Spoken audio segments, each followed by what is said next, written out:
बिस्मिल्लाहिर्रहमानिर्रहीम। अस्सलाम वालेकुम। अब हम स्टार्ट करते हैं लिस्टेरिया मोनोसाइटोजेंस। डिजीज़ की बात करें तो कराता है मेनिनजाइटिस और सेप्सिस न्यू बॉर्न्स में। ये मैं आपको पिछली एक वीडियो में भी बता चुकी हूँ कि न्यू बॉर्न्स में जो तीन बैक्टीरियाज जो मेनिनजाइटिस कराते हैं, एक होता है लिस्टेरिया मोनोसाइटोजेंस, एक होता है ई कोलाई और तीसरा होता है स्ट्रेप एगेलेक्टी। ये तीनों मेनिनजाइटिस कराते हैं न्यू बॉर्न्स में।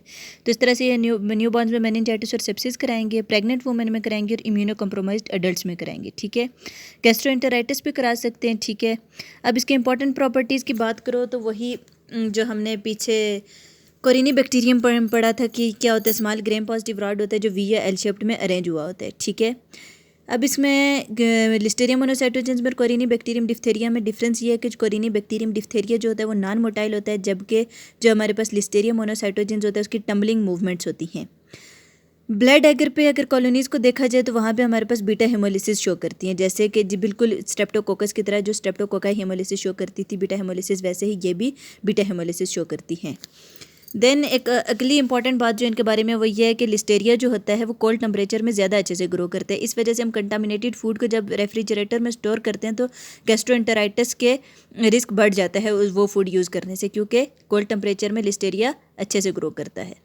इसको हम कहते हैं कोल्ड इन्हेंसमेंट। पैथोजेनेसिस की बात करें तो दो क्लिनिकल सेटिंग्स होती हैं। एक तो क्या होता है कि फीटस या न्यू बॉर्न में ये डिजीज़ कराता है, कैसे ट्रांसमिट होता है, प्लेसेंटा के थ्रू या ड्यूरिंग डिलीवरी ट्रांसमिट होता है। दूसरा ये प्रेग्नेंट वुमेन और इम्यूनो कम्प्रोमाइज्ड एडल्ट में कराता है, स्पेशली रीनल ट्रांसप्लांट पेशेंट जो होते हैं उनमें।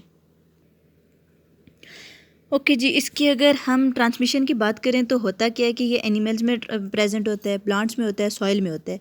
अब यहाँ से क्या करता है कि ह्यूमंस में ट्रांसमिट होता है अगर हम अनपास्चराइज्ड मिल्क यूज़ कर रहे हैं या फिर हम अंडर कुक्ड मीट खा रहे हैं या फिर हम रॉ वेजिटेबल्स खा रहे हैं, तो उनकी वजह से ये ह्यूमंस में ट्रांसमिट हो जाता है। या फिर हम डायरेक्ट जो हमारे पास डोमेस्टिक एनिमल्स होते हैं या उनके फीसेस के साथ हमारा डायरेक्ट कॉन्टैक्ट हो जाए तो भी ये ऑर्गेनिज्म ट्रांसमिट हो सकता है।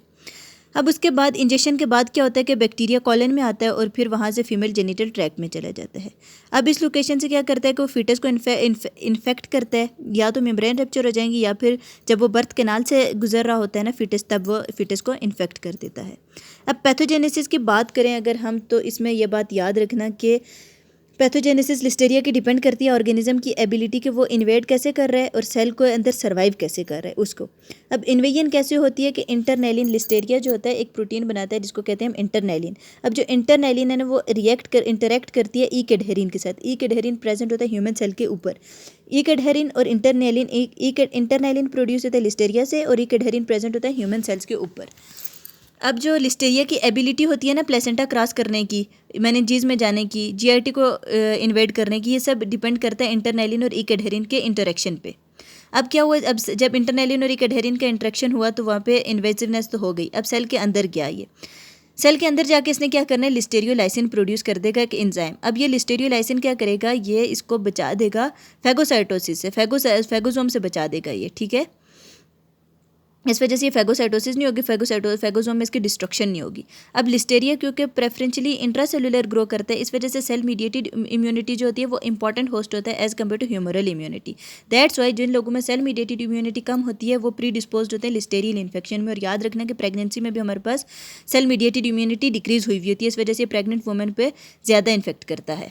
एंड देन इसका इंपॉर्टेंट टॉपिक, बहुत इंपॉर्टेंट एमसीक्यू, याद रखना कि लिस्टेरिया एक सेल से दूसरे सेल तक मूव करता है by the means of action rockets. What are action rockets? Action rockets क्या होते हैं कि जो एक्टिन होता है ना हमारे पास, एक्टिन प्रोटीन वो पॉलीमराइज हो जाती है, वो पॉलीमराइज होकर एक्टिन रॉकेट्स बना देती है और बैक्टीरिया को पुल करती है एक ह्यूमन सेल से दूसरे ह्यूमन सेल तक। ये हो गई बात पैथोजेनेसिस की। अब हम क्लिनिकल फाइंडिंग की बात करें तो अब प्रेगनेंसी के दौरान इन्फेक्शन हुआ तो या तो वो करा देगा अबॉर्शन, या वो करा देगा प्री मैच्योर डिलीवरी, या वो करा देगा सेप्सिस। अब न्यू बॉर्न जो डिलीवरी के टाइम पे इन्फेक्टेड होते हैं ना उनको एक्यूट मेनिनजाइटिस होता है 1 से 4 वीक्स के बाद। अब बैक्टीरिया मेनिनजीज तक रीच कैसे करता है, थ्रू ब्लड स्ट्रीम के जरिए रीच करता है। ठीक है, बैक्टीरिया होता है और फिर वहाँ से वो मेनिनजीज में चला जाता है। अच्छा जी, जो मदर इन्फेक्टेड होती है या तो वो एसिम्प्टोमेटिक होती है या फिर उसके इन्फ्लुएंजा लाइक इलनेस होती है। लिस्टेरिया मोनोसाइटोजेंस इन इम्यूनो कम्प्रोमाइज्ड एडल्ट्स में भी या तो सेप्सिस कराता है या मेनिनजाइटिस कराता है। गैस्ट्रोएंटेराइटिस की बात की 3 तरह की तो डिजीजेज कराता है, एक मेनिनजाइटिस कराता है, दूसरा सेप्सिस कराता है और तीसरा गैस्ट्रोएंटेराइटिस कराता है। अब हम बात करते हैं गैस्ट्रोएंटेराइटिस की, तो उसमें वाटरी डायरिया होता है, फीवर होता है, सर का दर्द होता है, मसल्स में पेन हो रहा होता है, पेट में हल्के हल्के मरोड़ आ रहे होते हैं, क्रैम्प्स हो रहे होते हैं और थोड़ी बहुत वॉमिटिंग हो रही होती है। अच्छा जी, उसके बाद हम लैब डायग्नोसिस की अगर बात करें तो लैब डायग्नोसिस हम इन तीनों बैक्टीरियाज के एक साथ करेंगे नेक्स्ट वीडियो में।